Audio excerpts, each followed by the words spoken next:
Innovation is in our veins. Soon the whole world will know our names. Sharing our knowledge and freedom reign. We here for the people, you know it's our way. Setting foundations is part of the dream. It doesn't matter if you're new to the game. Listen up now, cause we all gon' say, elevate, elevate, elevate, higher, elevate, elevate, elevate, higher. We gon' rise up, we all gon' shine.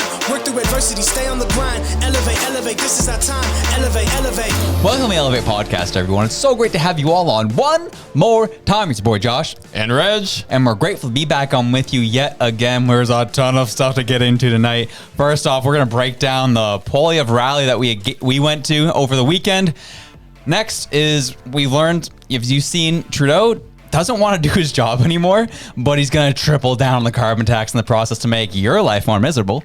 And then as well, we'll be talking in some spicier territory with what's going on with the NDP motion to recognize Palestine as a state.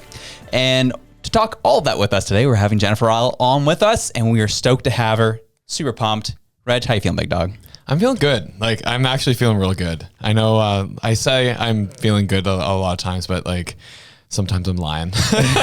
Tonight I'm feeling really good. Feeling good? Yeah. You're feeling so good. Before we get into any things that you care about, Reg really wants to share his wild card to start the show tonight because he's so pumped and excited about it. So hit me. We're going to start early, start off, and we're bringing the fun. Okay. So this is if you're a country music fan, and I know you listen to some country, okay, you'll like it. And it kind of embodies how I'm feeling right now with everything in this country. So I watched it and I loved it. So be prepared. Awesome, take the wheel, take it from my hand. You can drive this tractor all night long. Awesome, take the wheel. Bro, that one got to you today. That one, you enjoyed that one, eh? I'm still enjoying it. Gee. So those who are listening, the whole video is a possum driving a tractor with his tail, and this guy's just singing in the background while this is going on. He's singing, "Possum take the wheel." Possum take the wheel. Gee. What a way to start. Oh, that killed me, man. I love that. The other thing, I love Jesus take the wheel memes. I don't know if you've seen the car that the wheels flying off and it's going off in the ditch. It's not that wheel, Jesus. Yeah. I love them. They just they touch my soul. We love to see it, man. Yeah. We love when your soul gets touched. You know? Yeah. Holy smokes. Yeah, we out here. Secondly, wanted to address, a lot of people sent their good wishes, but my father, really much appreciated. It means the world. He's still fighting the good fight. He's in for heart surgery, and his surgery's been bumped twice. So he's still holding in, keeping a positive attitude, because that's all he's got at this point, and trying to just make it through this time, because now he's on week 3 of being in the hospital. So anyone who's had any lengthy stay in a hospital knows that it sucks. Certainly does. So we feel for him, but we're also bringing him some positive vibes with today's show. So he loved last week, loved the shout out. We're giving him another one this week to keep him moving through. Love to see it. Love to see it. So you and I did a thing over the weekend. We did. We did a thing. So Pierre Poilievre was in Halifax doing one of his rallies, and at the Halifax Harbourfront Hotel, there's a Marriott, and it was packed. The room holds, if in theater style, holds about 800 people. People who are on the ground, police officers, were predicting it was closer to 2,000. Yeah. Liberals, not happy to hear that. There's you guys are lying about your numbers as you always do. This thing only holds 800. You're saying 2,000 were in there? And I'll be I'm being honest, based on how hot I was, yeah, I think so. Yeah. So at one point they had to open up the entire wall on the other side. And as soon as they did that, I was oh, that's what air feels like again. And the people were still coming. They were filling out past where they opened the wall. It was wild how many people. They had velvet ropes all set up, or maybe I think it was actually pleather ropes. Yeah. Set up to try and create corridors so that people could exit and enter the space, and people had filled that entirely. I was one of them filling up that spot because there was just nowhere left to stand. People were literally bumping into each other. There were so many people in that space. And like you said, it was so warm. Dude, it was super warm. And I got there probably about 45 minutes before he arrived or got on stage. So I got there when it was only people in the seats. And there wasn't really anyone standing at the time. And I was like, okay, like, I guess there's still time. We'll see where things go at. And then it just kept filling and filling and filling. And I was like, I was getting pushed to the front. Those who were watching our live stream on TikTok, I kept getting pushed further to the front. And it was wild. Mm-hmm. And your boy, I'll admit, made a mistake here during his time at the rally. So we're all waiting for the start. And you can tell what happens is they're running late. I think Poilievre had a late lunch. That's likely what happened. He was running late. And so they had a couple buffer moments where they had one guy show up. And he's like, yeah, how are you guys fired up to axe the tax? And I was like, oh, yeah, please. And he's like, oh, okay, awesome. Are you ready to spike the hike? And everyone's like, yeah. And you can tell this man's just drawing this out as long as he possibly can. And then he's like, okay, cool. Pierre's going to be coming soon. He gets off the stage. 5-10 minutes goes by. Woman goes up, and she is trying to be an MP for the Coal Harbour area, and she's going to be running. I'll trust that she'll do a good job if she gets in. Very poorly spoken. Public speaking, not her strength. And we were doing our best to be with her, but she, showed the... she led the moment of silence for Mr. Mulrooney. Mulrooney's passing. And she's like, we're going to take a moment of silence. And we're just like, cool, let's take a moment of silence. And she takes her moment. And then a few more. and then she took her moment, looked up, looked to the side, looked at somebody, and I was like, oh, okay. Looks back down. And looks back up, looks at him. Oh, okay. She does this about 3 or 4 times. And I was like, oh, wow, I don't know what's going on right now. This is wild. But then your boy had an intrusive thought. You didn't get those thoughts and they kind of come out accidentally. Yeah, that happened to me. And we got to record it on tape. That's the worst part. And those who were on the live streams know what I'm talking about, but this is what ended up happening.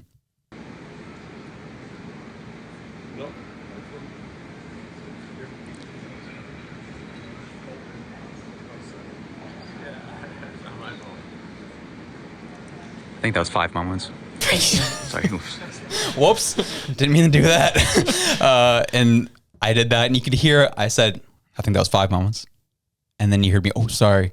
Because everyone around me darted their eyes right at me. He's like, what did you just say? I was like, whoops. Did I say that out loud? My apologies, y'all. Yeah. I'm not a fan of Mulrooney at all. And I know you hate him. I'm not a fan. I think he was a terrible prime minister. And everybody's like, oh my God, he's passing. It's so sad. I'm like, no, it's not. Wow. Screw you. Dude, he died. Yeah. Have some respect for the dead. Yeah. Do we respect other terrible people? No, we don't. Oh. So are you putting on the Hitler level? Is that what you're doing right now? No. I'm not a liberal. I don't call people Yahtzees for no reason. Yahtzees. But as far as terrible people go, though, he was a terrible person, terrible leader. He brought the party down to the lowest levels it had seen in forever. I just don't understand how people are like, oh yes, the great leader, Brian Mulroney, he was Prime Minister of Canada. I was like, do you remember what he did? You're still paying, that part of the HST that goes directly to government, the GST part. Mm-hmm. That's him. You're welcome. We're all talking about axing the taxes, and you're praising this dude who brought one of the biggest taxes in. Why? Screw off. Not here for it. But there was the GST replaced another type of sales tax at the time. What tax? It was the FST. Wouldn't that be federal? Federal sales tax. Sorry, that's what it would have been. So, isn't it the same thing? Yeah, so I'm saying. Yeah, but I'm just saying, is he totally at fault for? It's not like he introduced a new tax. He just essentially renamed it. We're gonna have to research that one. Okay. We'll research. I'm not trying to defend the guy. I'm just saying, let's talk. I'm not under the impression that it was a new tax. I'm just saying it was just renaming an old one and then sprucing it up a bit. Okay, so what does that even mean? Okay, I know we're getting off track, but let's get into it, brother. Yeah. I'm like, if you're taking a current tax and you're renaming it and labeling it something else, are you adding to it? Because I know you're certainly not subtracting, because no government ever in the history of Canada has ever removed tax. We'll have to get into another time, but yeah. Conversation for another time. Yeah. A few moments later. We just took some time and we're just like, you know what? We want to get down to the bottom of this FST, GST stuff. Like we got in a little bit of a fight over it, and we did some research, and then it came right back to you. Right here. Did a bit of a cut, split it up. This is where we're at. Reg, what'd you find? All right, so my source is publications.gc.ca. It's a government source. It's official. Yep. So nobody can be like, oh, where did you get that from? Got it from the government. Okay. And so what they said was that the FST was a hidden tax because it was only applicable to manufacturers. And so it sat at its highest point at 6%. What they showed, though, is that the GST takes into account the cost of inputs. And so it's applied to all levels of the manufacturing process. So like they show that with a mining company, they show that you have the first GST on the product, then the GST on the inputs to actually turn that into steel, then the GST on the steel when it's sold, then they just showed how the GST just went through that process to actually get you a product at the end when you buy it in store, and then you pay the GST again. And so the GST, when they introduced it, was at 7%, a percent higher, and then they've lowered it twice over the past couple of years and brought it down to 5%. But the big thing was the fact that the FST, they were like, it's hidden. It's, it's a tax only on the manufacturers. It's like, okay. And so they were like, the manufacturers are baking it into their price anyway. Cool. But it's only being paid once. Now you're paying it multiple times over. And so this is why I'm not happy with Mr. Mulroney. God rest his soul. You weren't bent out of shape with the fact that I had some. I said my thing. You're like, it's 5 moments. I'm like, 5 moments too many. Let's get on with this. Yeah, so I get you. No problem there. There was definitely a lot of hardcore conservative party line people that I was surrounded by, and they definitely made sure to voice their displeasure with me at that moment. And I said, whoops. Anyways, we carried on. Lots of pearl clenching, right? Yeah. Oh my goodness. Yeah. Well, it was also like definitely the people I could tell was like anyone who spoke against anything of their values, you could tell like the people get fired up. Yeah. And so anyways, we can move on. Poilievre comes out, people are cheering him on, awesome, doing his thing, speaks on all the different types of issues. A couple of things that he brought by that were new to me, I thought were interesting, especially the stuff around First Nations, and then as well as allowing workers who are flying out west to like write off all of their expenses going out to work out west. I think is pretty cool. Those are things that really stood out to me, but what are some things that stood out to you? So right off the bat, I was standing there with our friend Kyle, and I said to him, I was like, oh, look, I said, there's a bushel of apples there. And he's like, what? I said, notice how they're not red. And he was like, oh, no way. Pierre comes out, and he's like, oh, yes, the apples, haha. And they're green. And I was like, nailed that one. Yeah, could see that going. And then the other thing I said too, I was like, how much you want to bet he's going to say that joke about, Trudeau with his hands in his own pockets. And then he's like, and Trudeau had his hands in his own pockets. I was like, yeah, call that one. But the thing that surprised me was it was St. Patrick's Day. So he talked about, Irish heritage and things like that. And then he grabs a Guinness and takes a drink of the Guinness. I was like, that is going to go well for your electorate here. Like, that was a smart move. I was like, okay, good. So I was watching a lot of things from like a critical eye of like, what is he doing? What is he saying? I went to the Justin Trudeau rally back in 2014 when he came to the Public Gardens. I was all pumped up. I was like, yeah, this guy, he's going to do so great things for Canada. Like $1 million smile. He's going to be great.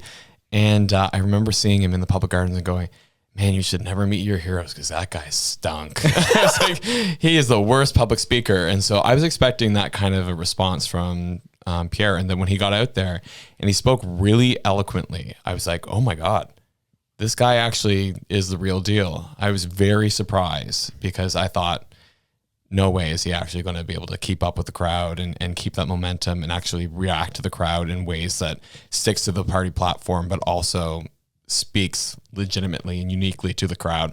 So it was like, wow, okay, Good for you. Like, man actually invested in some public speaking skills, which is what we'd like to see in a leader. And he's sharp, right? Like, he's really sharp too on top of that. But yeah, I was interested in that as well. I'm like, the energy in that room was palpable. Yeah. It was like people were fired up. They were either super excited and hopeful, or they were just ticked off. Yeah. But both energy out of 12. Oh, yeah, it was crazy. You could feel it. And so I was curious how he was going to respond to that. And admittedly, there's moments where I was like, I've been in big crowds before. I've been part of environments where people are fired up. I was uncomfortable at various points throughout this because of like where the crowd was at and where their mentality. I was like, what could happen here? And that one of those moments happened where a woman, brave on her accord, stood up and tried to speak out against Poilievre as he was talking. She got shouted down real quickly. People didn't want to have anything to do with it. But like, it was like her and this other woman who kind of flanked Pierre. And we'll actually show like the video here. Actually, quickly have it. do you have captured what she said? No. It was almost like, it was so hard to hear what she had said. It was like inaudible. All I got out of her was like her We see it like everything hand else motions. is broken. So here, Pierre's talking. The reality is that after 8 years of Trudeau, there are 2 million people lined up at food banks right around the country. 2 million people standing on street corners. We will be having a...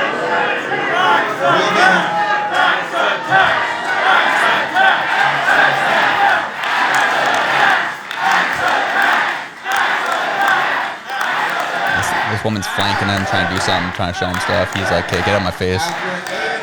We're going to keep talking about 8 years of Trudeau. And so what I thought was, what kind of wigged me out a little bit about that situation was, I'm like, okay, they're protesting, doing their thing, whatever, they'll get escorted out. It was how swift and quickly security swooped in and dragged that 65-year-old woman out of there. I was like, I mean, she's up there in age, like maybe a little more delicately take her out. But I was like, they treated her as if she was a 20-year-old young man. Yeah. And I was like, that part made me a little uncomfortable, if I'm being honest. But it is what it is. Security's going to do what they're going to do. If you're disrupting an event, you're taking your own safety in your own hands at that point. But I was like, gee, that one admittedly made me a little uncomfortable. Oh, yeah. Well, I was a little uncomfortable before the event started. So basically, everybody that I know was getting spammed with robocalls by the Conservative Party. I was mad. I was like, basically what happened is that, so my wife works at the hospital and she works directly with patients. So her watch, because she's wearing an Apple Watch, is going crazy. She's got a patient with her. Her watch is going nuts because her personal phone is going nuts. And so finally the call ends and then all of a sudden her work phone, so her Nova Scotia Health work phone starts going nuts. And she's like, oh my God, what's wrong? Like, Reg is trying to get a hold of me. Like, something must have happened. Like, we've got a daughter. Like, I hope something happened to the daughter. Like, somebody's obviously trying to get a hold of me. Nope, it was a freaking robocall from the Conservative Party of Canada letting you know that Pierre is going to be here. And after so many years, the April Fool's on you. I was like, oh my God. And so I was at work and this was all happening to me too. And I'm watching as my coworkers on their work phones are getting spammed by these Conservative robocalls. I was not happy. I was not impressed. I was like, I don't like it. Don't want to see it. That's not what I'm voting for. I'm probably going to still have to vote for you anyway. It's like, I'm not voting for Trudeau and we don't want to vote for his puppet there, Singh. But at the same time, I was like, I don't like that. I'm not appreciative of that. If I want to know about it, I'm going to find out about it and do better marketing on social media or whatever. Don't call me on my personal phone. Don't call my wife on her personal phone. Don't call us on our Nova Scotia Health Authority work phones. Not okay. Yeah. I mean, I've worked in those types of industries before. Like, you know, the way they get that number is some type of list they obviously purchase. Yeah. And I'm curious if like that's what they did. Because like, yeah, like I'm not a Conservative Party member. Neither are yourself.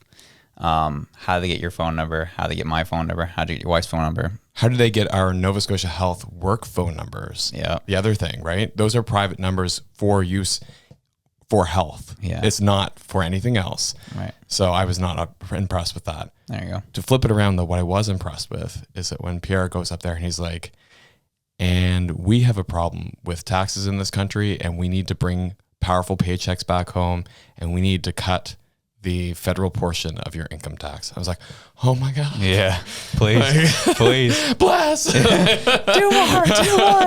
Anyway, so that was a good moment. Yeah. Like there's overall, I would say, is a net positive event. Obviously, there's a couple moments that things are going to happen. They're going to happen. But as you said, I think you did a great job keeping up with the crowd. Definitely. Getting people fired up, getting them excited. And that's really what you can do and what you have to do in order to take down the incumbent. So that is really that's the key. And I think he's doing a good job. Stark difference from the two rallies that I attended, the Trudeau one in 2014 and the one that Pierre threw. Yeah. Like I said, just like way better public speaker.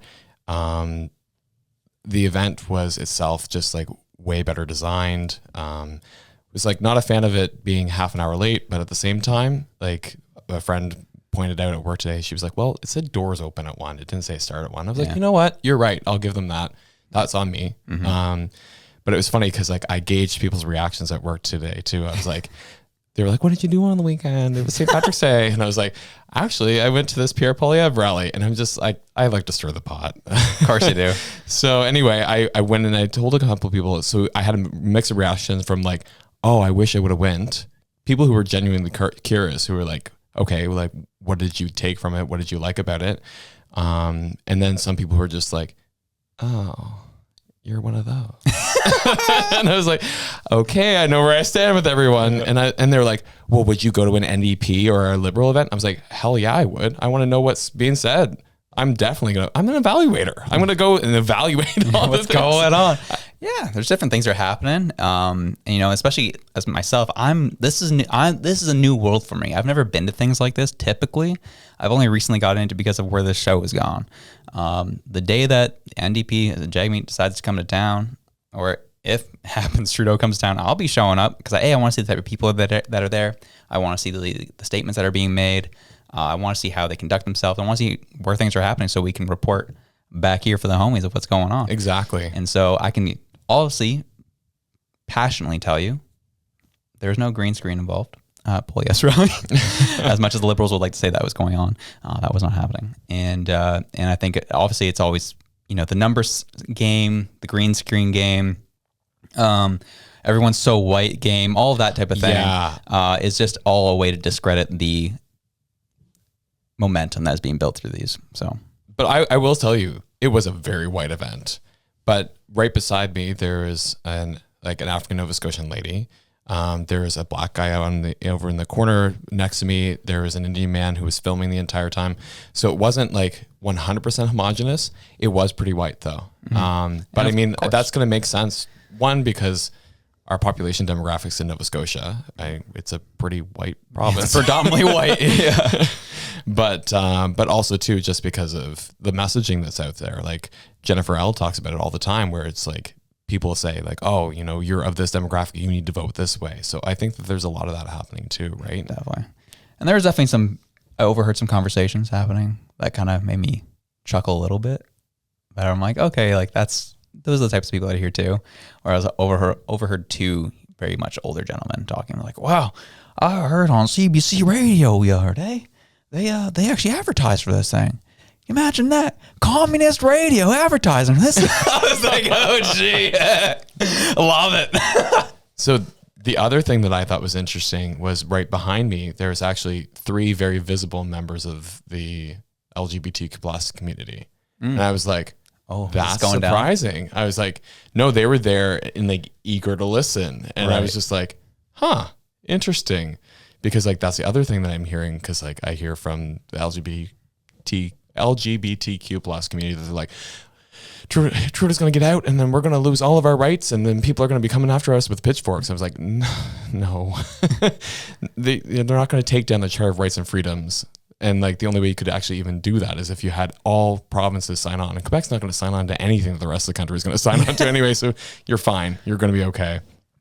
But so that was interesting. I noticed that. The other thing I noticed too is they played the good old John Denver. Thank God I'm a country boy. Yeah. And I'm like sitting there humming along. I'm like, oh no, I'm the demographic. I'm the country boy. Great rally overall. I thought it was interesting. Glad we captured it all on live. My right arm is super stiff at this point. Yeah. But glad we did it. got some good clips out of it. And I'm glad we could talk about it here. Okay, so before she comes on, though, we got to give a shout out to a couple of the people who joined us on that live. We got a very encouraging note from a listener. We're not going to put him on blast because it's a little bit personal, on the airing on the personal side, but thought it was really encouraging regardless, and glad we could do this for the homies. So we got a message saying, like, you guys need to know this. I was like, what do we need to know? Like, really appreciate the work you guys are doing. Love the show, love what you've done, but it's also got me through like a lot of dark moments in my life, and just happy you guys keep doing this. And I'm like, I'm glad that we're praying in some type of light in people's life. Really happy to like see that and be able to contribute to that in someone's life. And we're just trying to bring positivity through some darker events. Yeah. So hopefully we can keep doing that for y'all and keep this party going. Yeah, and I don't know if I had said this off camera when we were talking to Reality Shannon, or if I had said it on camera, but it really is about building community, right? It's like when you realize that, no, you're not crazy. Yes, everybody's gaslighting you, and that there are regular human beings who care about other human beings who also think the same way that you do. That's what's so important, right?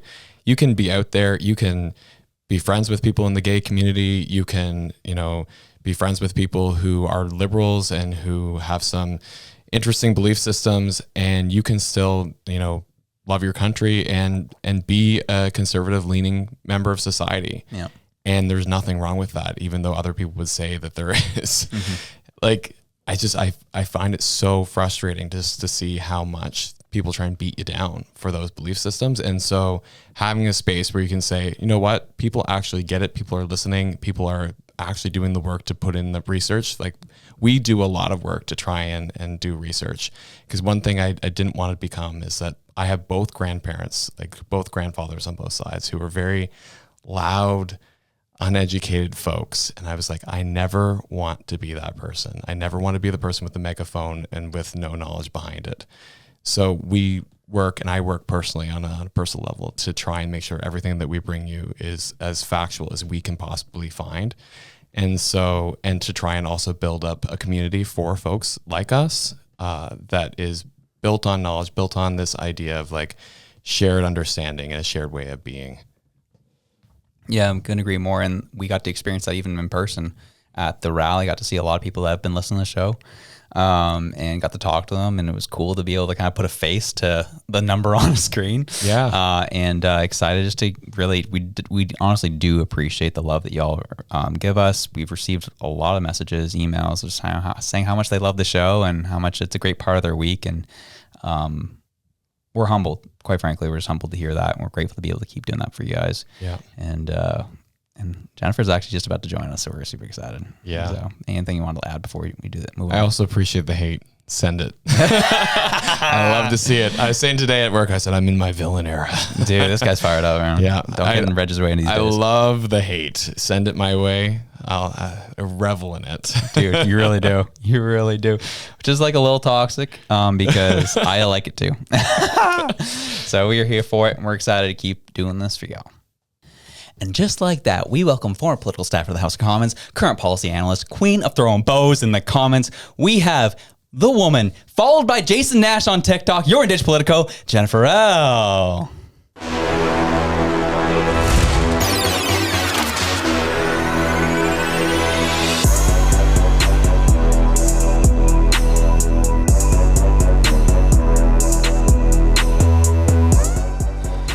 Oh, baby, we had to do that all for you. How you doing? How's life? Are you enjoying life on the other side of the country in Saskatchewan who doesn't have time, Jesus? I am. And I forgot that you had an intro, so I was talking to myself for a second there. So what did you actually say? Were you cussing me out while you're on mute there? Or? No, I just was like, why'd you have to bring Jason Nash up? Because it's just fun. We like to keep things light on the show, and it's just a fun little stat about you that I think is hilarious. Awesome. Well, lots of drama going down here in the country. Let's get right into the one that is probably the meatiest right now. Is you covered this on your own TikTok account, which is the NDP motion to see Palestine as a state, which is very, very touchy in the political circles there in Ottawa. It's splitting the Liberal Party. The NDP party is like, do we even want to go there? Oh boy, but we're going to have a vote on it tonight, which it would be, those who are listening at the moment, that would have been yesterday evening. And we're going to find out here, hopefully shortly, what comes up of that vote. But from your perspective, Jennifer, what's going on? Why are they doing this? And what's the advantage of doing this? Well, this isn't the first opposition motion from the NDP on this. I believe they also tabled one maybe on February 17th. Opposition parties get opposition day motions, so this is what they're choosing to do with that. I believe it's coming definitely as the advocacy from the pro-Palestinian crowd is ramping up, especially in the streets of Toronto and across Canada. So I think that this is just their way of basically responding in Parliament in a formal way. But it is putting pressure on the current Liberal government, who have been all over the map on this issue while trying to remain, somewhat supportive of the Jewish community in Canada, while also understanding the Muslim community and what's going on with Palestine. I was watching some of the debate this afternoon, and Anthony Housefather, he had a lot to say. And, he was quoted in the media saying that he feels that this motion is anti-Israel, and that hearing that the current Liberal front bench, the cabinet, is planning to either abstain or vote against it. So it's really going to be zoning in on each Liberal MP and how they choose to vote. I can't imagine seeing the Conservative Party, anyone in the Conservative Party, vote in favor of this, especially their deputy leader is openly Jewish and has taken a hard stance on this. So, yeah. Yeah, I would imagine so. And there's talks. This is mainly a thought that went through my mind. Is I've been hearing murmurs just through even the Liberal Party, where it's just like it's starting to get tense over this issue. And I'm genuinely interested. It would be almost poetic, I would find, in some ways, that something that has nothing to do with Canada ends up being the thing that leads us to another election. Could that possibly happen here with this issue? There's a possibility. I really don't know. This is definitely where the waters get tested for sure. And I think this highlights a really important issue as to why people should have free votes on votes of conscience and things that go on that could affect them personally. Like there is the pro-Palestine side that also have their reasonings for advocating and protesting the way that they are. There's the Jewish side that obviously feels, that there's targeted harassment and hate. We're seeing protests happen outside of synagogues and that sort of thing, which, obviously Jewish neighborhoods, things like that. So it's creating a massive divide. Whether or not this could lead us into an election, I don't know, but I could see this being a fairly large election issue. And I could also see people voting accordingly, because the NDP are taking a hard stance on this, and they are almost representing the people that the Liberals are falling through the cracks on when it comes to this. Yeah, and it's interesting because when you actually read through the motion, like I listed out the 9 different things that they were calling for. They said immediate ceasefire, release of all hostages, stop weapons trade with Israel, stop illegal arms trade to Hamas, which I don't know how they're going to do that one, but we'll move on. The end of occupation of Palestinian territory, ban Israeli settlers from Canada, lift the 1,000-person visa limit for Palestinian refugees into Canada, recognize the State of Palestine, and recognize Israel's right to exist. So there was a couple of things that really stood out to me. One, obviously, the limit on visas into Canada, because we know that right now the population is just exploding in Canada and the hardship that's causing on our country. And then there seemed to be so many things in there that like we could never actually foreseeably do as Canadian citizens. Like I understand the need for a ceasefire. I think it would be great if they released all hostages, but as Canadians, like what are we? I just don't understand what we are expected to do with that. And to me, it kind of feels like a little bit of lip service. And I'm wondering, do you know like what kind of power Canada really has in that sphere to impact some of these things that they're trying to put into this bill? Because everyone hates our leader. So. Yeah. You said the word lip service, and you might think that some of the things in here are unrealistic, that Canada doesn't actually have a direct impact on, especially when it comes to the military in Israel and the decisions that they are making under their leadership over there. What I will say is this is an opposition day motion. It's not a bill, meaning that there's not a whole lot binding behind it. And the way that I like to look at motions is almost putting the spotlight on parliamentarians as to how they feel about something. So people might say, well, it's an opposition motion. Like nothing's actually going to come of this. It's like, yeah, but that spotlight comes and it really makes people say one way or another how they feel about things. And, we're probably going to see members tonight abstaining from the vote, but in my opinion, that's just another way of just trying not to take a stance on something. But we see it all the time with the Conservatives with their opposition day motions, especially as it has to do with carbon tax. No one's going to cancel the carbon tax over an opposition day motion, but, they can word it and say, are you going to keep the carbon tax? Because if you do, it's hurting Canadians. And if the Liberals vote against it, then the Conservatives go out there into the world and say, look it, they voted against it. Like it's, it's a lot of lip service and it's a lot of performative activism, essentially. It's actually honestly super helpful in clearing that up, because that was when I first saw this, I was like, what is happening right now? And then obviously hearing the drama happening behind the scenes, I was like, whoa, I know this is just, it seems a little performative on the surface, but could there be something deeper happening here? And like at this point, even as Canadians, we're just like, we get that there's a lot of craziness happen on that side of the world. But again, we're having so many of our own issues here at home. It almost, to some Canadians, are just like, we hear it, our heart breaks for the situation, but can we get to focusing on us being able to survive this upcoming year? And so are you hearing that more on your side of the country as well? Do you think this type of vote is going to play well in places like Saskatchewan in your area, or is people are kind of like, okay, we're going to move on and think about other things? This is mainly affecting places like Ontario at this point. Yeah, we don't have the big rallies and protests here. I know that they're showing up to MPs' offices and stuff like that. From what I've seen, I don't think that that's happened here. I think maybe one MP might have been in Regina area that actually happened in.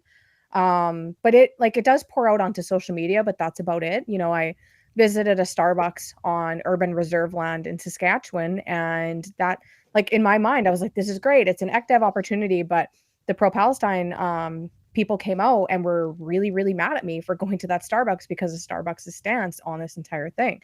And like you had said, we have our own stuff to deal with. Nations are facing poverty, addictions crisis. It's bad. So in my mind, I'm like, having an ECDEV opportunity that helps those nations is brilliant. But in some of these people's minds, it's like, how could you support a business like that? It's like, it's because it's First Nations owned. Like, yeah. So it's creating a crazy, crazy divide right now. Yeah, and it's interesting because I think about here on the East Coast too. We're geographically closer to the Middle East than the rest of the country, but I'm not seeing the huge rallies at all here. Like maybe a few things here and there. There's been like a couple smaller marches. There's been a couple demonstrations, but nothing like Ontario. And what's interesting that I'm seeing in Ontario is like I'm seeing like they protested the hospital, like the Mount Sinai Hospital. They protested like different sporting events. I had a friend who actually just went to Toronto for like a little bit of a family getaway over March break, and he said like they went to the Raptors game, and he's like, and there was protesters there. They went to a restaurant, there was protesters there. He's like, it's crazy in Toronto right now, and I feel like you being in the West and us being in the East, we're just not seeing it. And what I find interesting is just like the lack of like that same kind of coverage and same kind of narrative that we saw with the trucker convoy. And there's been a couple people through like some of the more right-wing media, like the Rebel News and Friends, that have been really kind of drawing these comparisons out.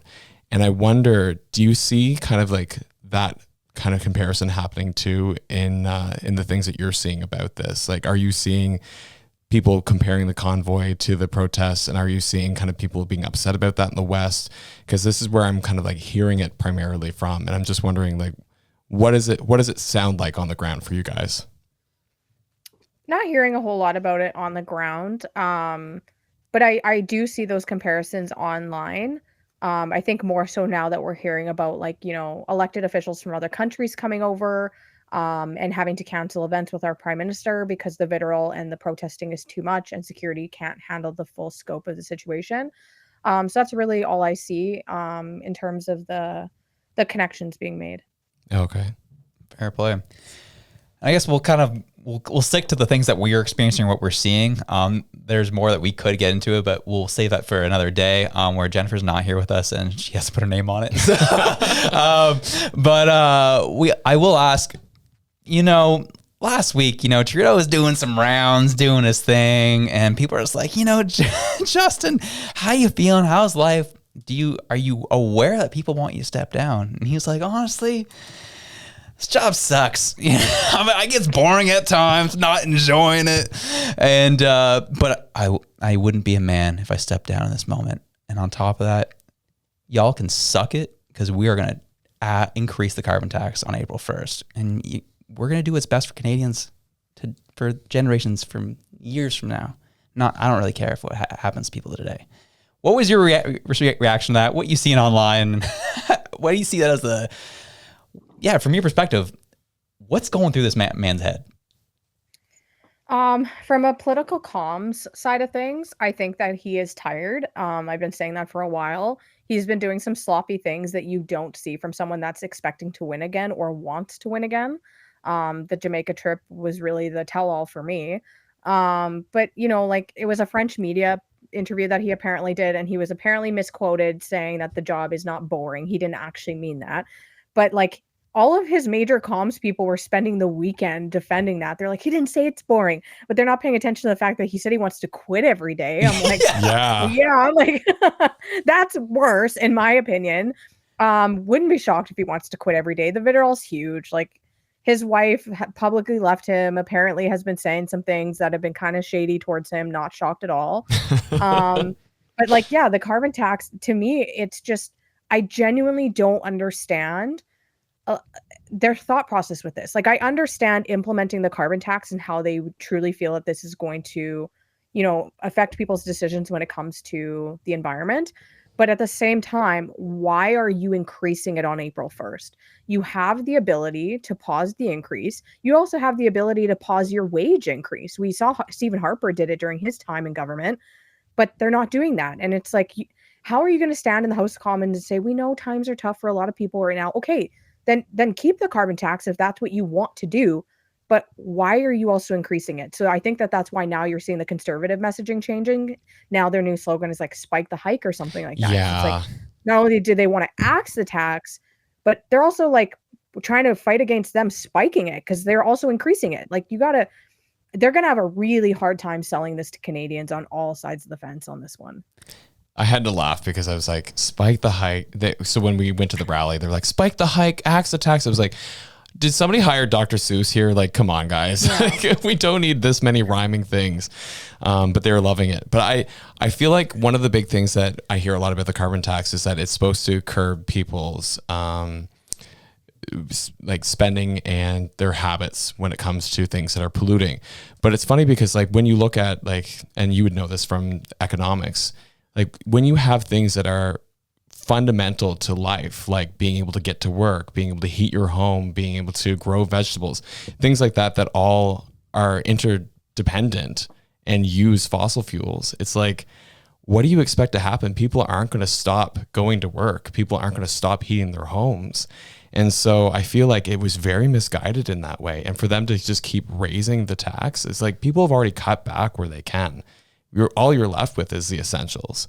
And so, I even did a little math because I was looking at how much as a Nova Scotian I would get from the carbon tax rebate. I can't remember what they renamed it to, but I was the amount of tax that I pay now in carbon tax on my fuel to go to work every week is far greater than the amount that I'm getting back. And that's just my gas for my car, let alone everything else.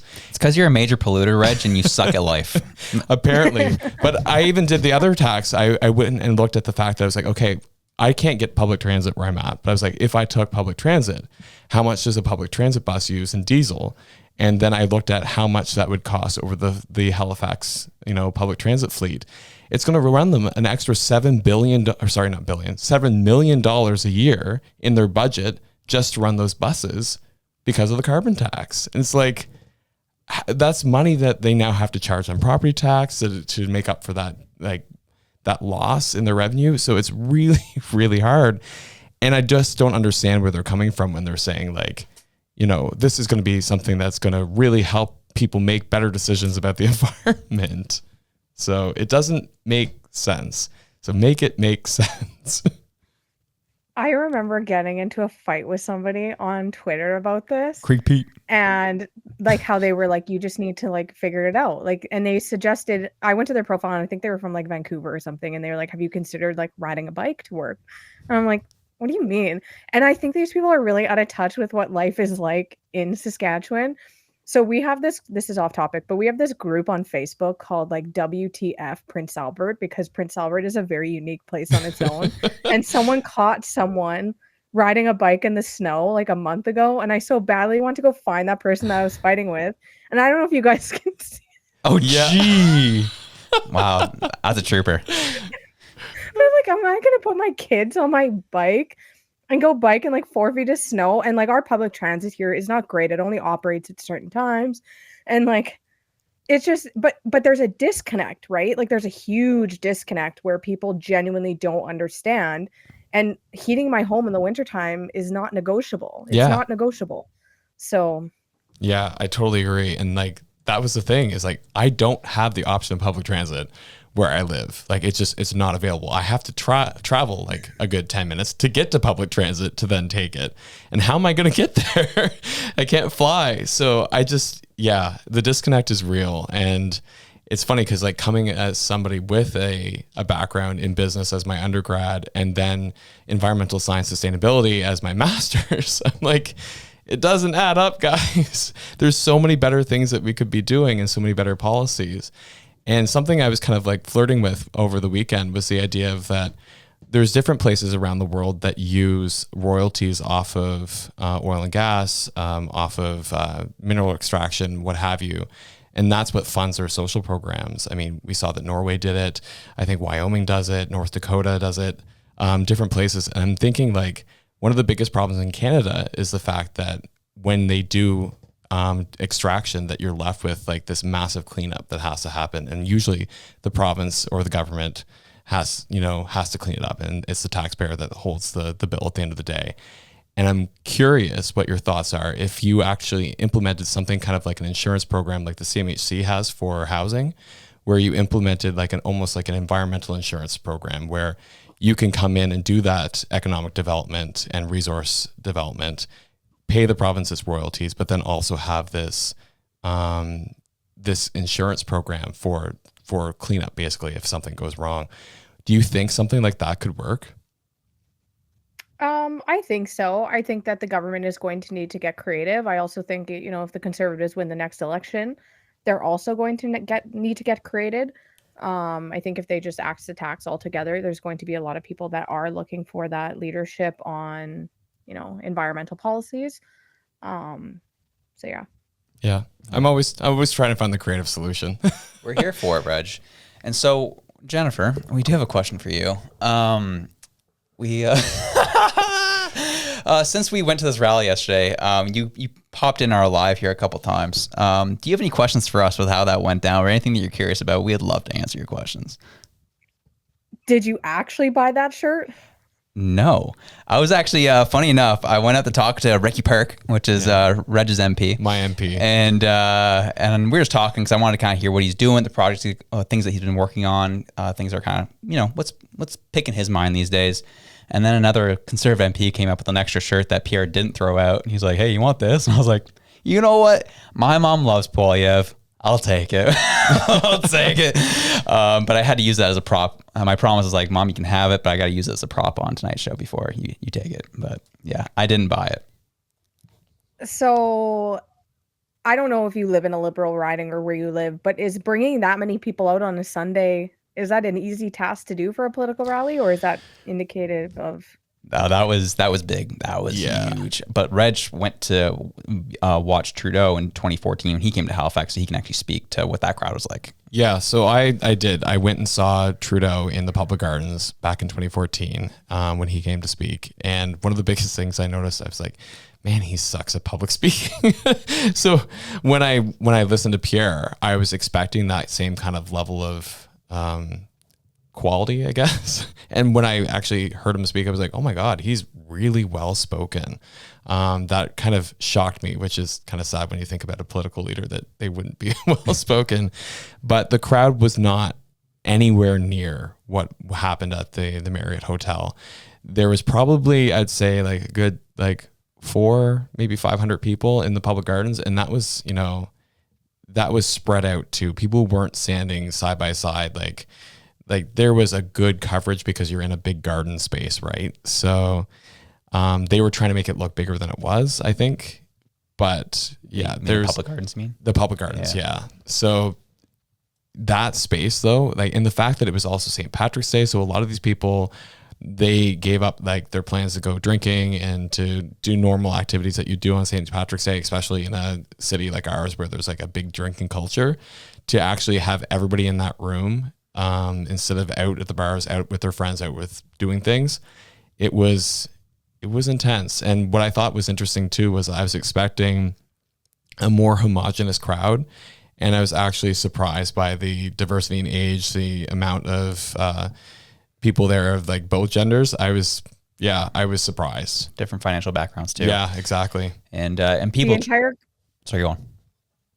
I was just gonna say the comments would disagree with you. Oh, I know. Did you see me firing back at that one dude? Well, I'm like, to me, we've really reached the stage of desperation with these rallies now. Number one, I remember making a thread on Twitter a few months ago, like breaking down all of Trudeau's rallies, because he also held public events and rallies when he was leader. But now they've like almost shifted. They're like, okay, we accept the fact he's having rallies. It went from it's just a green screen to now they're like trying to calculate how many people are in the room. And they're like, there's not 2,500. More be maybe like 1,700. Like they're just like desperation.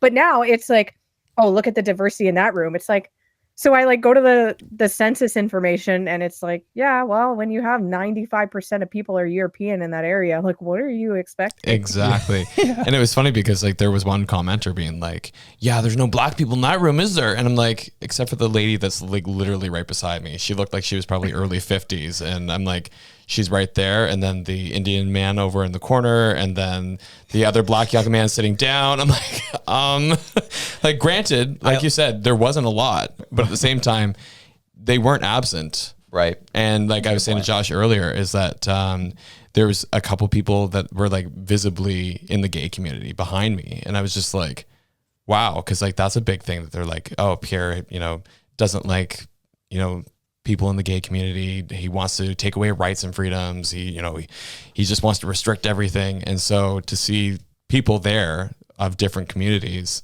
showing up to actually listen, that was surprising. Yeah, not disrupt, I think, was huge as well. Yeah. But the big thing I caught as well was people had traveled as far as about a 4-hour drive to come see him.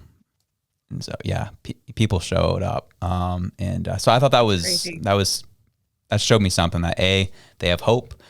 B, we talked about earlier on the show, but I'll tell you now what we discussed is there was two emotions in that room. There's people who were super hopeful and excited, and the second who were so angry. And both levels of energy were at a 12. And so it was really interesting to kind of feel that energy, see where people are at. And I was like, I'll be honest, the rallies aren't BS, as much as the Liberals like to try and make it out to be. Like, the emotion is for real. The excitement that is festering is real. And they better keep an eye out, or they're going to get absolutely flat into the next election if this keeps up. It's crazy you say that, because the political strategist in me just noticed you say two key words. You said hope and anger. And those are two things that will drive people to come out and vote. If you piss people off enough, or you actually instill enough hope in them that things could change, you literally just said what the recipe is for getting Canadians out to the polls. Yeah. And I think I felt that, honestly, because I walked in there with like a skeptical eye. I was like, what are we in for? Because like I had said to my parents, I was like, yeah, I'm going to this Pierre Poilievre rally. I'm going to see what's up. And they're like, oh, it's not even worth going to. Like, it's just, he's going to come out there like a rock star, and everybody's going to have their like slogans and things that they say. And then like, there was definitely a lot of that. There definitely was a lot of performance, but what was really genuine was the fact that I was like, I actually felt hopeful leaving that. So I walked in skeptical, felt hopeful leaving. I was like, that's powerful. So, because I feel like I'm a person who tries to be as nonpartisan as possible and trying to like take a skeptical eye to things. But yeah, exactly. When I walked out going, oh, I have hope for this country now. Yeah, I was like, okay. And so then it was funny because I brought this to work today, and I was like, oh yeah, I went to this rally. And like I said, the reactions, I was saying to Josh, I don't know if I said this on the podcast or not, but I was saying to Josh that the reactions out of people, like some people were like, really? They were very curious, very interested. A couple people were like, oh, I wish I would have went. And then there was a couple people that were like, oh, I see where you lean now. I'm like, okay, cool. Yeah. Can we still be friends? True. And then on that note, we'll kind of finish off with this, was that Pierre for today called an emergency debate on this, spike the hike, axe attacks in Parliament today. What did you see happen? Again, this seems like how we talked about the NDP opposition motion, where it seemed a lot more performative, but just, again, trying to show a spotlight on what's happening, what the attitudes are of the other side. What did you see happen there? Didn't get to see a whole lot of it, to be honest with you. I was working today. Oh, dang. Imagine that. Not on TikTok as much as people would like to think so.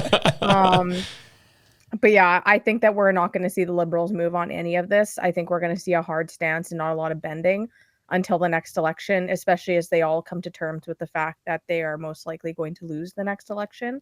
I think if there was any hope in Trudeau's mind that he was potentially going to win, he would pause the carbon tax spike on April 1st. But so this goes back to what I said earlier. Do you think there's a part of Trudeau who's just vindictive at this point? It's like, y'all hate me. You know what? I hate you too. So we're going to keep increasing this sucker on you. You think that's what's happening? I think people are human beings naturally. Politicians are not superheroes, and they're also not immune to real life human emotions. I think there's definitely going to be things that, Trudeau is probably going to do because he's pissy and not happy with the outcome. But yeah, like I think there's a big ego part playing into it for sure, because I genuinely don't understand how you could think that you're going to find your way out of this. Like, not only do you have time working against you, you have those 8+ years, but you have a cost of living crisis. And, and granted, there are things that is not the federal government's fault. It's a collective of issues, but it's the way that your messaging is. And your messaging on it is so bad. Like, even that Liberal MP that was like, take a look around the planet. Other places have it worse. It's like, who's that resonating with? So, yeah, it's hard to say. And you seem to have a record of mixing it up with Liberal MPs these days. You talked about that one individual, I'm forgetting his name, but he referred to Pierre Poilievre as PP, and you called him out for being childish. And then eventually he promptly took down his tweet. When you have these types of sparring matches with MPs, where do you go at in your mind? Do you feel like, wow, like I can have an impact on politics in this country? Or is it just like dealing with a troll on the internet? You're just like, it is what it is, move on, keep it, how you doing, keep it moving. You know what? It's kind of funny because I think a lot of people aren't used to me fighting with MPs. Like, I'm not the type to go respond to every one of Trudeau's tweets or, like the people that are always in Pierre's comments. Like, most of the time it's staffers running these accounts. I don't have the time or the energy. So I think when my followers see me like calling out an MP, which doesn't happen very often, they're like, oh shit. So, those tweets do get reach. And, I do feel bad. Like, that one MP had over 1,000 replies to him. And I even told my husband, I'm like, I kind of feel bad. But at the same time, like, do better. Get off the internet. Yeah. I agree with you. Better. Do better.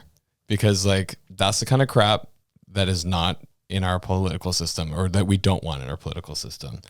Something I wanted to ask you though, we've got a lot of politicians in this country signing on saying we need to do something. And the MLAs in different provinces saying we can't handle another carbon tax increase. So you have premiers of Nova Scotia, PEI, New Brunswick, Ontario, Newfoundland, which is Liberal, and then Alberta. Yep. Saskatchewan. There you go. Can't forget that one. Did Manitoba sign on with that? I can't remember. I believe during the premiers meetings in Eastern Canada, Wab Canoe had basically said, like, we don't accept the increase or the cost of living that it has on people. But Manitoba is actively exploring their own environmental policy. Okay, because I know noticeably no Quebec, no BC. I wasn't sure about Manitoba. What do you think would have to happen to get BC and Quebec to kind of sign on and say, we're with you, rest of Canada, premiers and MLAs across this country. We also don't agree with the carbon tax increase? I don't think you're going to see that from BC because they have their own carbon pricing, so they're not on the federal government system. So for them to say that, then they would be actively responsible for either not increasing theirs or canceling it altogether because they have their own system in place. Okay. What about Quebec? They also have their own system too, don't they? Every time I talk about Quebec, it's never nice, and then I feel like you know what I mean? Like I don't know. Like, what do I think Quebec needs to do? I don't know. Who knows what Quebec is thinking at any given time? Like, I have no idea. I love it. Yeah. Reg doesn't have many positive things to say either. So we'll leave it at that and try not to anger too many more people. So, yeah, I think that's kind of where we're at with the axe attack, spike the hike, Trudeau messing up in the media. Seems like it's the same story almost every month when you come on at this point. But we are grateful that you do take the time out to let us know how you're feeling, what you're seeing. It really helps our listeners out and really means the world to us as well. So thank you for taking the time out. Yeah, no problem. Anything you want to add before you leave, though? Like, you can ask us anything. Like, you can put us on the hot seat and get us in trouble. If you have one of those questions, you can throw that at us if you so choose. Josh can say that. Well, you can tell me that last minute, because if I had noticed, then obviously I would have stirred something up. But. Oh, gee. Well, you get what you get and don't get upset, So, gee, no, absolute pleasure. Thank you so much, Jennifer. I appreciate your time. Thanks. Good night. Oh, baby. Always a good time having Jennifer on. We always enjoy it. It's a grand old time. We love her. Lots of great information out of that. Really appreciate it. Wild part, though. Breaking news came out during that time. Came on my computer. Couldn't get into it. Didn't want to touch it. Didn't want to get anyone in trouble. But I'll get myself in trouble. So I am Sue67 Twitter. Dropping some knowledge. Dropping some sources. And it's on good authority. She has it. That Cowling175, known as Larry Dallas on Twitter, those who are like typically a lot online, especially in the political space, knows this account. It's always posting a lot of true and on stuff, bogus conspiracies, things that the conservatives are always faking their numbers and manipulating imagery in Photoshop, all of this. He's just essentially a left-wing troll. Turns out this account, based on our source, CIS, is actually run by an MLA out of Alberta.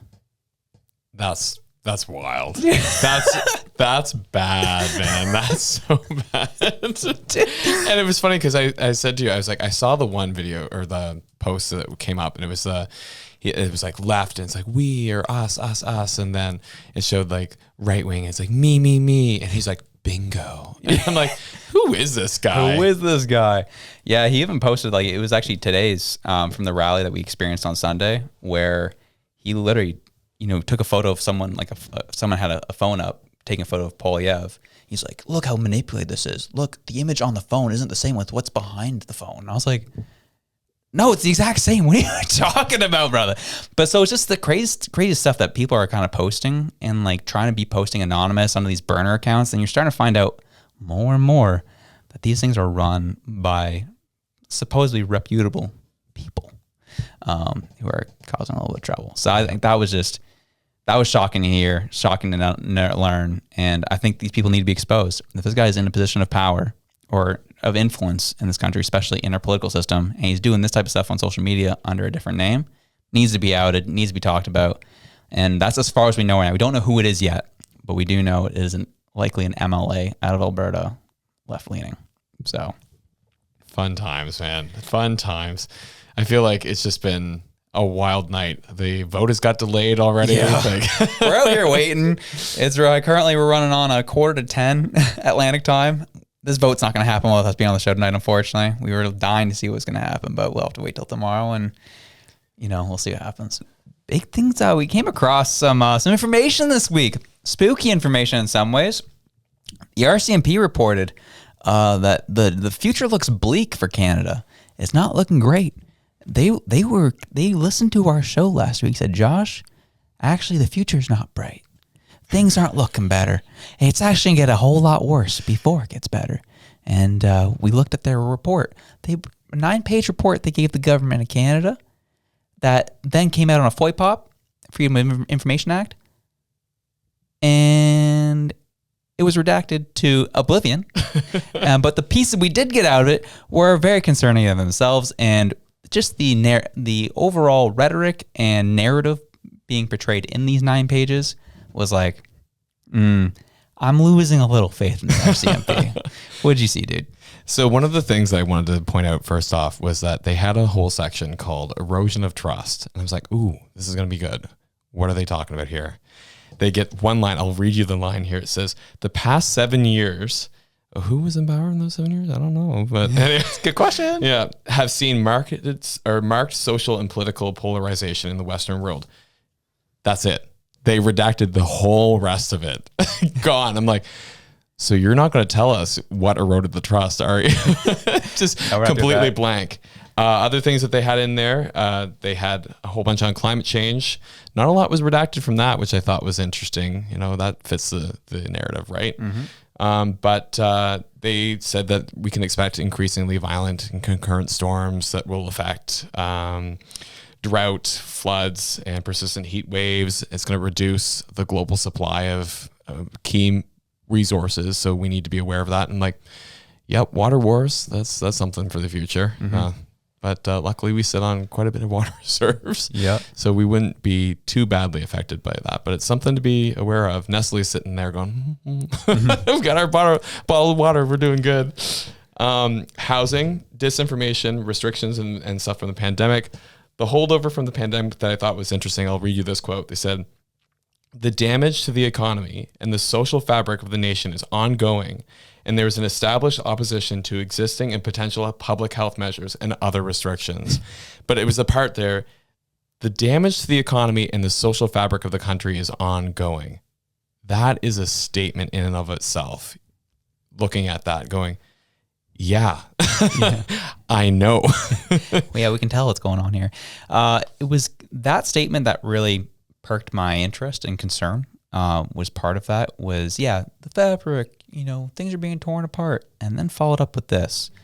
Populists, they said, have been capitalizing on a rise in political polarization and conspiracy theories and tailoring their messages to appeal to extremist movements, the report says, adding that authoritarian movements have been on the rise in many liberal democratic countries. So what that indicated to me is this was definitely written for its audience in the Liberal Party. And that made me uncomfortable reading that. Yeah. It's like, okay, so anyone that opposes the measures that are being imposed on the population are being seen as just extremists. So everyone that showed up at the rally this week, extremists. Anyone who opposes the ideology of the machine is an extremist. And this is coming straight from the RCMP themselves. That's annoying. Yeah. Well, what I also thought that was interesting was the fact that like they're saying about oh my goodness, can't say that word, authoritarian governments. Mm-hmm. And I'm like, we have one. Yeah. They're not on the rise. They're in power currently. Like, take a look at any of the bills that have been recently introduced. They're all about restricting the way that we speak in this country and the way that we have discourse on the internet. Like, I don't think you can get any more authoritarian than that. So the other thing that I thought was interesting was the housing piece. Mm-hmm. They did leave a lot of that in there, which I thought was interesting. Yeah. They said that the coming period of recession will also accelerate the decline in living standards that the younger generations have already witnessed compared to early generations. For example, many Canadians under 35 are unlikely to ever buy a place to live. The fallout from this decline in living standards will be exacerbated by the difference between the extremes of wealth, which is greater now in developed countries than it has ever been in any time in several generations. Like, you hear a lot too about like boomers responding to younger people saying, I don't know, this is just a new obstacle for you. You're all weak. You're not, weathering it very well. And we had interest rates that were super high and we had our own things we had to deal with. And here you have right in this report saying it's an unprecedented burden with wealth gaps that we haven't seen for generations. And so that a little bit, like, I was like, oh, that's awful. But at the same time, it was very gratifying to have that kind of validation of like, yeah, things are hard out here. And if you're struggling, it's like, yeah, you're not being gaslit. They know it's hard. So that to me was a little bit of it's like cold comfort. It was validating in that way. Totally. Well, even kind of going through this document reminded me of an article that came out back in 2021 where it came out that military leaders saw the pandemic as an opportunity to try propaganda techniques on the Canadians.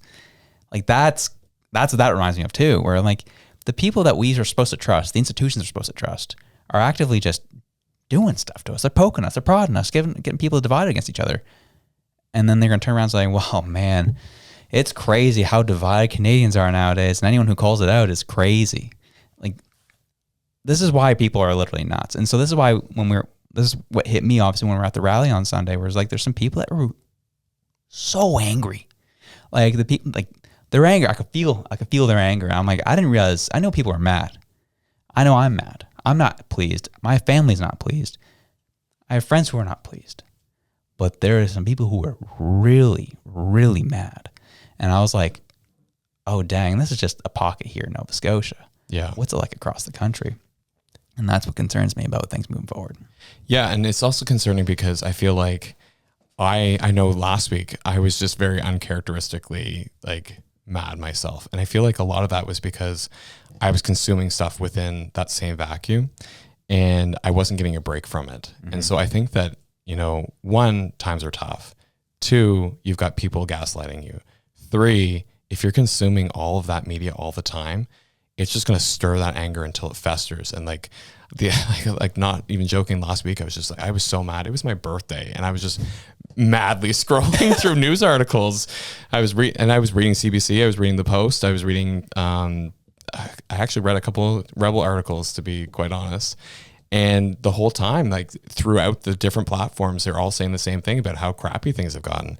And when you let that sit in your brain and it fester for a while, you get angry. And I was just like, screw this place. We're moving to New Zealand. I'm done with it. You know what I mean? And it took me a while to actually pull myself out of that. It took the whole week for me to go, I'm going to disconnect a little bit from the news. I'm going to disconnect from all this, you know, hate basically, and just like focus on some like mindfulness things, listen to some like motivating podcasts that I listened to, and really try and get that lightness back, because I felt like last week, I felt like I was missing that just because of the media I consume. So no wonder these people are angry, because like what happens is like, if you're already hurting and then you have a whole bunch of other things confirming that hurt, like it's just going to build that anger. And that to me is dangerous.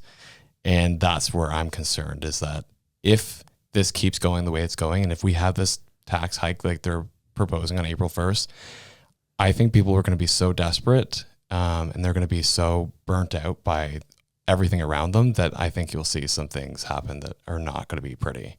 It's going to be ugly. Why do you say that? Like what, like from your perspective, that's a heavy statement. Yeah. What do you think legitimately happens? I think that you'll start to see the unraveling of our society, where I think you'll see people like, again, not paying their taxes. I think you'll see crime go up. I think you'll see more thefts. I think you'll see more people hating on their friends and relatives who are like, you know, this tax isn't so bad, and that, you know, Trudeau's doing a good job. And you'll see people who are being hurt the most by these increases just not able to hold back anymore and just losing it. I think you'll see like divides in friends and families and things like that. And it just creates a lot of discontent in society. And I just think that it will be just a really, really tough time to stay light and to stay positive. That being said, what is interesting though, is that like I found that Pierre Rally actually inspiring a bit, because I was like, okay, he's talking about things. If he can stick to his promises, I think that we'll be in a much better state. And right now, the way that the polls are trending, it's trending that he's going to get into power and he's going to win by a landslide. I mean, people better get out there and vote so it makes it happen. But I think that if he gets into power, I think that will be enough to actually calm the waters a bit. I think that things will be bad because we'll be in a recession. But his talk about no more new expenses without accounting for old ones, like things like that, I think are good policy. It will be austerity measures for sure, but I think it's what we need to actually get ourselves into a good place again. And so I have hope for that reason. But I do think that come April, I think you're going to see a lot more anger from the Canadian public if this does not get paused. Yeah, because the first place, typically when you see new taxes, it takes a little bit of time to work its way through the system. This one's a little different because you're going to see that number at your gas station go up again. Yeah. So wherever you're at in the country, there's BC's experiencing well over $2 gas out there. We're seeing kind of in the range between $1.55 to $1.70-ish here, depending on the day, depending on the week. And when that tax hits April 1st, bing. And I think that's where you're right. People visibly see, dang, it went up again. Another tax causing my life to be harder. And it was interesting when Trudeau being asked, like, hey, have you thought about maybe pausing the rate increase? And he says, I'm not here to be popular, guys. I'm here to do what's best for Canada in the future. If that means doing stuff that's hurting people now, so be it. Yeah. And when people now hearing that, people who are losing their homes, can't feed their family, can't feed themselves, hear that, people are going to be upset. Yeah, for sure.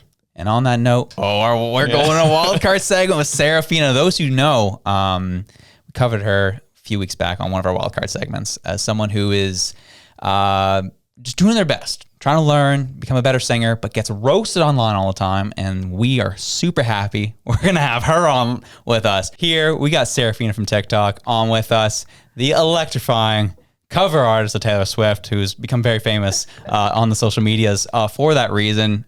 Came across her with Calgary. And you were performing on the University of Calgary campus in front of a bunch of other students, and those videos started really popping off on TikTok. That's how we came across you, and so obviously you're growing and learning how to be a better singer, which is awesome. But the rest of the social media internet tends to really crap on you a lot, and we feel for you because we get crapped on all the time for our political takes, so we understand the bit of the pain. The difference is you're just being yourself. We're upsetting people with how we view life, so I feel it's a little more painful on your end. What has that been like? How do you handle with your kind of way your account's popped off the way it has been, and B, dealing with the vitriol that comes with it? Yeah, it's definitely been something I've had to practice navigating. I wasn't used to it at first. When my first TikTok blew up in September, I wasn't expecting people to get as angry with it. Like, I knew it was a little campy, and then I just kind of ran with it. I saw people were like, this is a little awkward, and I'm like, you know what? I'm gonna lean into the fact that this is awkward. This is a new thing that I'm doing. This is something I'm not practiced in. And I'm going to roll with it because I would rather feel uncomfortable with myself and put myself in those wacky situations where I don't feel as settled than feel regret later, because it's just better to live and do everything that you love without the fear of people stopping you, because people are always going to judge you no matter what you do, whether you do something normal or if you become a Taylor Swift impersonator on TikTok. People are going to hate you just on varying levels. So you just got to learn to roll with it. And it is what it is. People just suck sometimes, but that's okay. Sure. There's one kind of comment that always sticks out to me. For whatever reason, it always comes to mind, even when I'm putting together our own content for TikTok. This always plays in my mind. Was one girl was just like, you call this singing? And you called her out because she was an account with like over 100,000 followers. And you're just like, yeah, you're the one with 100,000 followers and still only gets 200 views because your content's stuck in 2021. I was like, gee. Yeah, that person specifically comments on every single one of my TikToks 5 times a day. And I'm just like, girl, you need to be working on your content instead of focusing so hard on mine. Take some tips, my stuff's popping off and you're a little washed up. But you know what though? Like, I love it. The fact that person has to take time out of their day and give you that energy, right? Whether it's bad or good, like they are taking time, the most precious resource you have, to then go to your account to comment. Like, Hey, hate's love in some ways. So I love to see it. They're just obsessed with me. They're just fans. They're just fans. We love the self-confidence here. So one thing I did want to ask about too, because Super Bowl time, Kansas City versus the team they beat, is you were at the Cowboys restaurant right in Calgary, and you were performing there. Yes, I was. Yeah. So I'm trying to understand how that all worked out, because people are trying to watch the game, but you're singing at the same time. Is that how it all went down? So what happened is I was reached out to by Cowboys, by the events manager, and they were like, hey, we're going to do a Swiftie night for the Super Bowl on Sunday, because we're not usually open on Sundays, but we want to get the girls together. We want to do something specifically for all of the women who are new to football. And so we want to have a viewing party together. And then after the game is done, come up on stage and sing. And so originally in the background was going to be, I had visuals made for the performance, but we couldn't get them going on the projector. So we were just like, let's just have the post-game highlights or whatever is going to be on there. And then it just so happened that Taylor Swift and Travis were going to kiss and hug, and the crowd went wild because there had been a drinking game going on. Every time Taylor Swift shows up on camera, take a shot. And so every time she was showing up, the crowd was screaming. And so, of course, when I'm singing and then she shows up, crowd started screaming. And I was like, yeah, I'm going to scream with them. Let's get into it. And my friends caught it on video, and I'm like, TikTok is going to eat this up. They're going to get people really excited for Taylor Swift and Travis. And then we're going to get some people really angry that everyone is screaming because, of course, it looks so weird, but it was just such a fun night. Dude, that's awesome. Yeah, that's great. Honestly, that's the best part of this story, honestly, is doing something that you love and despite the haters, because the haters are going to hate, and you're just out there being your best, brightest, most brilliant self. So love to see it. Love to have you on to even talk about this. This is so good. Yeah, I might Thank you so much for having me. Yeah, dude, not a problem. And we do find you're clearly, and I mean this in the best way possible, you're clearly a very unique personality. I can already feel your energy. Yeah, your energy is very quirky, and you're very clearly very confident in yourself. I think that must come from a very solid upbringing, which I think is great. But the one thing, again, goes back to the clip that initially put us onto you, but then as well we shared on our podcast, was the idea that you told somebody on your live, there's you suck. And you said, well, I'm just trying, I didn't say I was good. I'm trying to be better. Again, that's the one statement that stuck out to both of us. Yeah. And the positivity we want to see more in this world. People, just want to try things, grow in who they are, and then be better. We 100% support that message, and we support you in that. Thank you. I appreciate that. Yeah, it's been fun. I took a lot of inspiration from my mom because, 8 years ago, she was diagnosed with breast cancer and she was given a year to live. And she was like, there's so many things I haven't done in my life. I'm going to try and do as much as I can in a year. And she started painting. She started public speaking and talking about her story. And she ended up having 7 extra years of life. Wow. More than that 1 year, because that drive and that passion made her want to keep living, keep fighting. And despite going through chemo, she was running a business and she was doing an amazing job. And she passed away this summer. And so I thought to myself, I could wallow, I could be very sad, or I can do exactly what she would want me to do and start young rather than when I get my expiration date and just try all the things I want to do. Yeah, that's incredible. That's honestly amazing because, I feel like that's the kind of inspiration that we really need. That's so genuine. That's so true. And that really is what takes us further and keeps us going, is really embodying that spirit of those people that we care about and that inspire us. And so I just want to say, honestly, your mom's story through you is inspiring. It's inspired us. So thank you so much for sharing that with us. And thank you for sharing that with all the listeners too. That was incredible. And I hope the listeners that were ripping on you feel ashamed now. I hope they feel it all. Yeah, I got a dead mom. But on that note, you released a new single. You don't only just do Taylor Swift all the time. You also released your own song. Tell us more about that. Yes.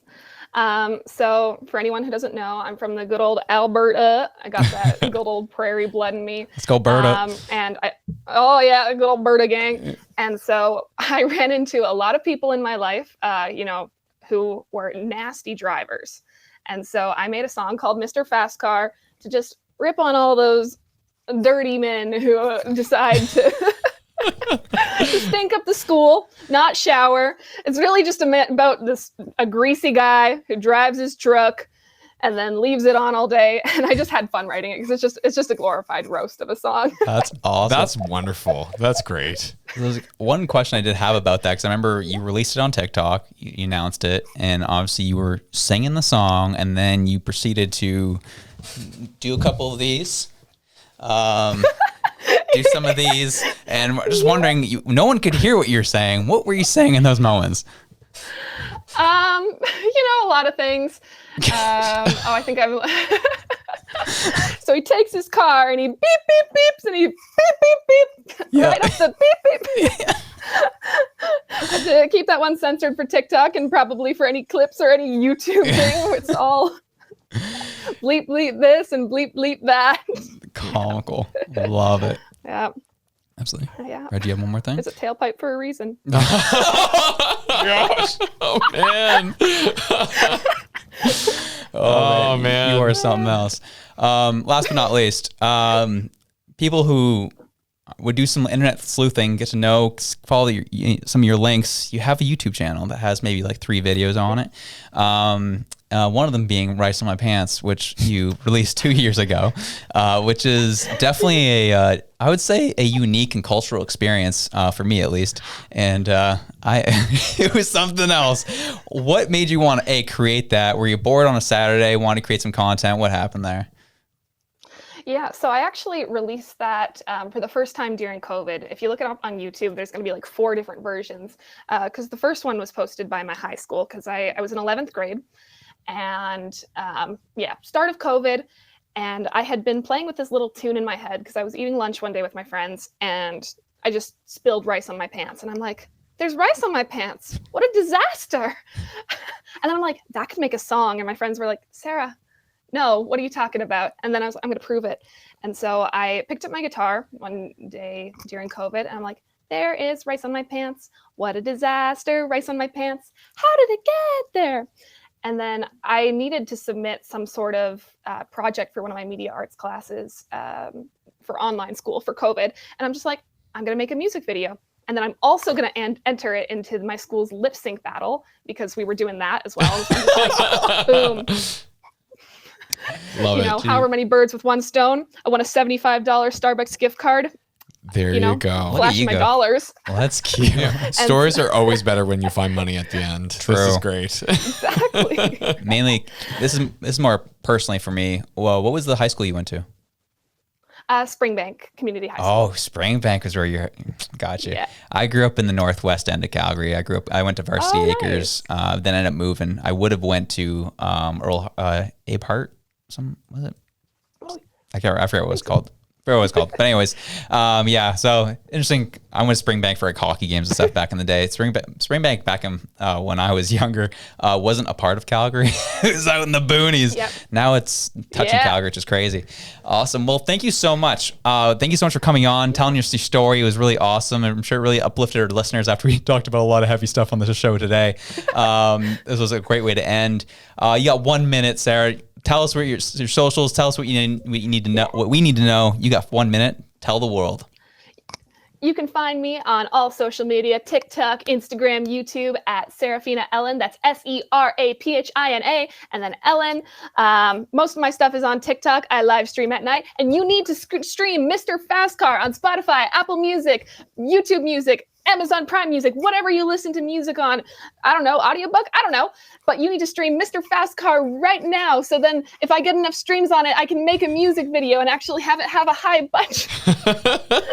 Stream it or you'll have bad luck. And if anyone who's still in school, you're going to get a bad grade on your exam if you don't stream Mr. Fast Card. So if you're superstitious, stream. Yeah. Okay. We love it. Awesome. That was great. We love the energy. Really appreciate it. Thanks for coming on. Means the world, and we wish you luck in your endeavors. Thank you so much. Yeah, and thanks for chatting with me. No problem. Not a problem at all. Keep singing. Will do. Woo! Boys, we made it through that marathon. We're so happy that Seraphina was great. We finally made it to the end of our episode. Thank you for sticking with us through this time. Hope it was helpful. Learn some new things that are going on, but as well as understanding what's happening on Parliament Hill, what's going on with this vote that we still don't know anything about here at over 10 o'clock Atlantic time that we're apparently not going to hear till about midnight our time. So rest in peace. Yeah. By the time Josh is done editing this video at like 3 o'clock in the morning, we'll know the vote. Yeah. I'll be in my office, be like, guys, my post edit. Wait, the vote went like this. Awesome. No, it was. We love you all so much. Thank you so much for joining us. Whatever it is you're doing, whether you be singing away. Oh man, you took my. Whether you be letting your possum drive your tractor. Or strumming a guitar. Whatever it is you're doing, wherever you are, we love you. We're out. Peace.